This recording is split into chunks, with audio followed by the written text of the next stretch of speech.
Michael Jensen, the same guy who I told the story about with Amos Tversky, wrote a sentence saying, the efficient market hypothesis is the best established fact in social science.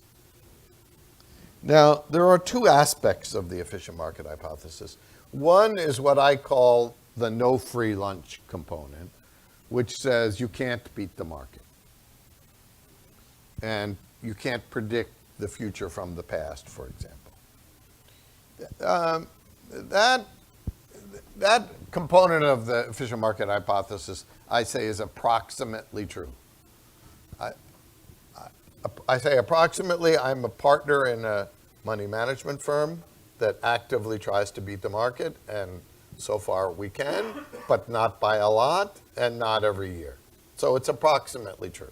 It's hard to beat the market. The other part of the hypothesis, the more important part, is the assertion that prices, I call it the price is right component, that prices are equal to intrinsic value. So the market value of Google is what it should be. Now, for many years, efficient market advocates had the comfortable illusion that this part of the hypothesis was untestable. There's nothing better in a hypothesis than an inability to test it. And who can know, after all, what the market value of Google is?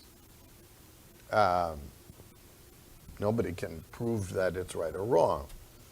So for a long time, that part was not really considered testable, but we found ways. Let me give you one example, a recent example. There's a mutual fund, it's a closed-end mutual fund, which means they sell an initial number of shares and then the shares are traded on the market. So you have to go buy shares on the market rather than sending money to the fund, which means that the price can differ from the value of the assets that it holds, which is already embarrassing to efficient market advocates. So one such fund happens to have the ticker symbol CUBA. Now, needless to say, it has exactly 0 investments in Cuba. It's not legal for Americans to invest in Cuba, and frankly, there wouldn't really be anything to invest in, even if you could. Now, let me show you a graph.